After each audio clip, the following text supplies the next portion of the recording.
नमस्कार किसान साथियों, प्लांट केयर के YouTube चैनल पर आपका हार्दिक स्वागत है। नींबू की बागवानी में लीफ माइनर की पहचान कैसे करें, किस समय सर्वाधिक प्रभावी होता है और किस प्रकार इस पर नियंत्रण किया जाए।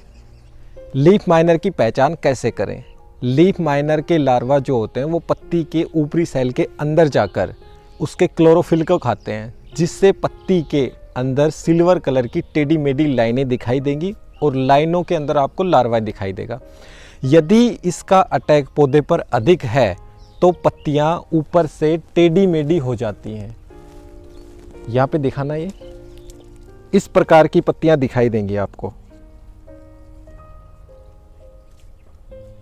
ये लीफ माइनर होता है। जब भी पौधे के ऊपर नई पत्तियां निकलती हैं उस समय लीफ माइनर का अटैक सबसे ज़्यादा देखने को मिलता है।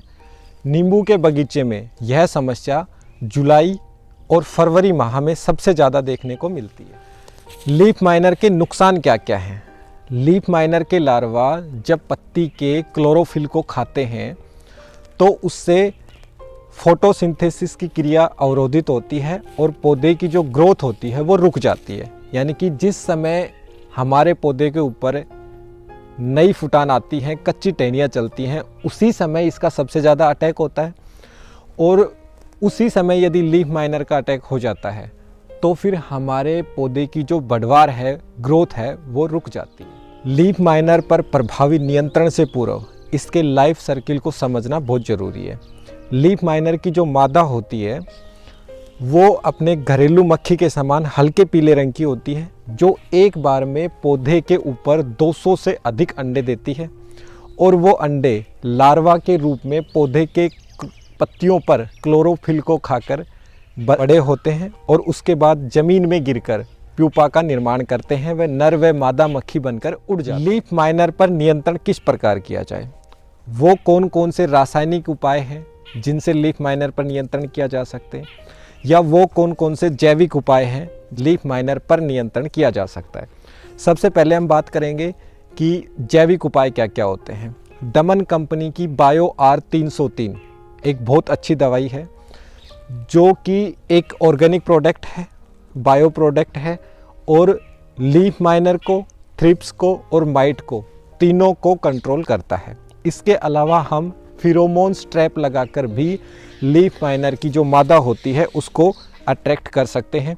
खेत में खरपतवार पर नियंत्रण कर कर भी लीफ माइनर पर नियंत्रण किया जा सकता है। लीफ माइनर पर रासायनिक नियंत्रण, मैं अपने मौसमी और संतरा के बगीचों में लीफ माइनर पर नियंत्रण के लिए 3 दवाइयों का उपयोग करता हूँ। पहली इमिडाक्लोरोपिड 17.6 SL, दूसरी डाइमेथोट और तीसरी लैम्डा साइहेलोथ्रीन। अब 3 दवाइयाँ हैं, तीनों का उपयोग किस प्रकार करें। यदि हमारे बगीचे पर लीफ माइनर का अटैक हो चुका है तो हम 1 ml प्रति लीटर के हिसाब से इमिडाक्लोरोपिड का स्प्रे करवाएंगे।